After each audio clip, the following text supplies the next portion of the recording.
narito ang latest kay Bagyong Nika. Base po sa pinakahuling datos na nakalap natin, nakita natin ang sentro nito sa vicinity ng Besao Mountain Province. So, nasa Cordillera Administrative Region yung sentro po niya at yung kabuuan ng bagyo, as you can see po, ay halos nananalasa sa buong Northern at Central Luzon. Kasalukuyan pa rin po siyang nananalasa. At ang kanyang maximum sustained winds malakas pa rin. Umaabot pa rin sa 120 kilometers per hour near the center at gustiness na 200 kilometers per hour. Kanyang movement ay west-northwest sa bilis na 25 kilometers per hour. So sa latest na track na ipinalabas po natin, inaasahan natin na today nga po, babaybayin talaga niya or magta-traverse siya dito sa landmass ng Northern at Central Luzon. And then, eventually po ay lalabas din po ito sa coastal waters ng Ilocos Sur. This evening din po yan o ngayong gabi.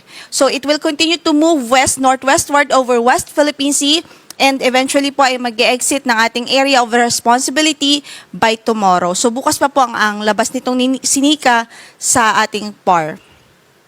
Kaugnay dyan, signal number 4 pa rin tayo ngayon sa Kalinga, Mountain Province, northern portion ng Ifugao, central and southern portion ng Abra, sa northern and central portions ng Ilocos Sur.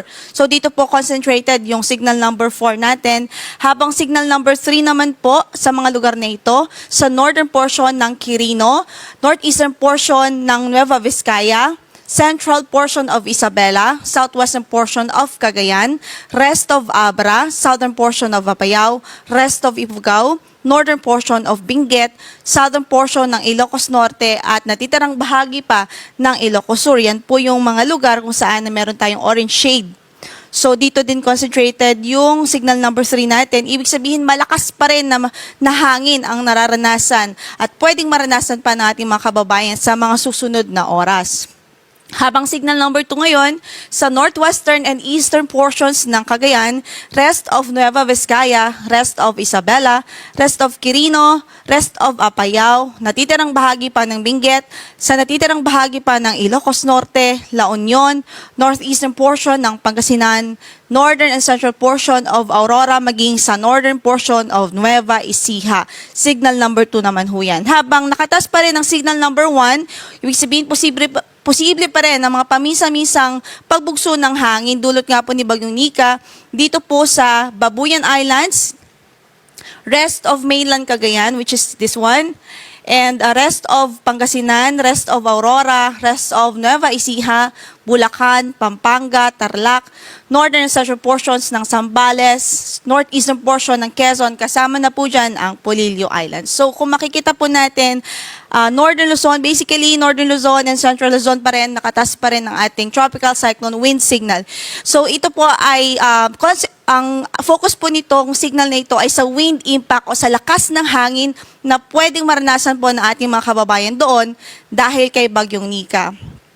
Samantala, narito naman yung mga lugar na bagamat walang nakataas na signal, posible pa rin makaranas ng mga pamisa-misang pagbugso ng hangin na dulot pa rin ng trough nitong si Typhoon Nika, which is today posible sa Batanes, Bataan, Cavite, Batangas, Lubang Island, Marinduque, Romblon, Masbate, Camarines Norte, Camarines Sur, maging sa Catanduanes. Habang bukas, pwede pa rin maranasan yung mga pabugso-bugso ng hangin sa Ilocos Sur, La Union, Pangasinan, Batanes, Cagayan kasama ng Babuyan Islands at maging sa Isabela.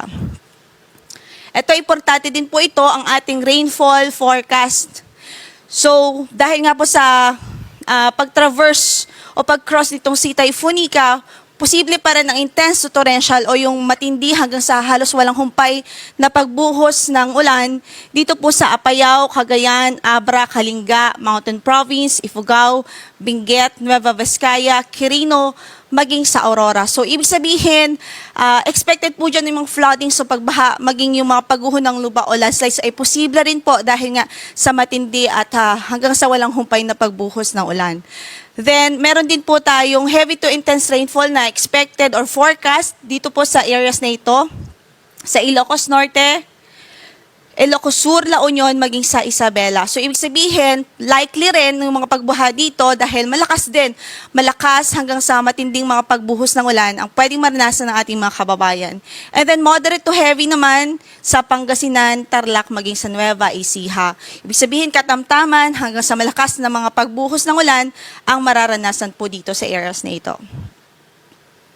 So sa gale warning natin, nakataas pa rin ang ating gale warning sa eastern coast of Cagayan, Isabela, Aurora, Ilocos Norte, Ilocos Sur, La Union. So hindi at mahigpit pong pinagbabawal ang paglalayag po dito sa mga areas na ito dahil nga napakadelikado po.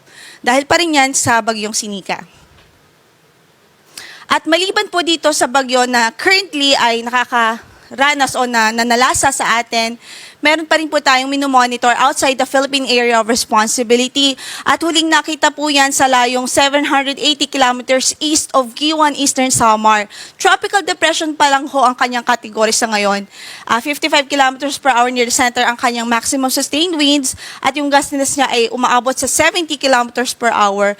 Pero in-expect natin sa projection po natin, posible pa po itong lumakas sa mga susunod na araw bago po ito tuluyang lumapit sa ating area, lumapit sa landmass po natin. In-expect po natin bukas ay papasok po ito sa ating PAR o sa ating area of responsibility. So ang ating advice ay mag-monitor po tayo sa mga updates na ipapalabas po ng Pag-asa.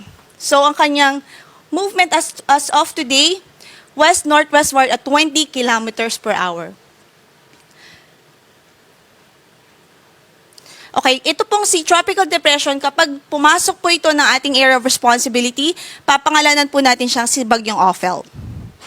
So yan muna pong latest ang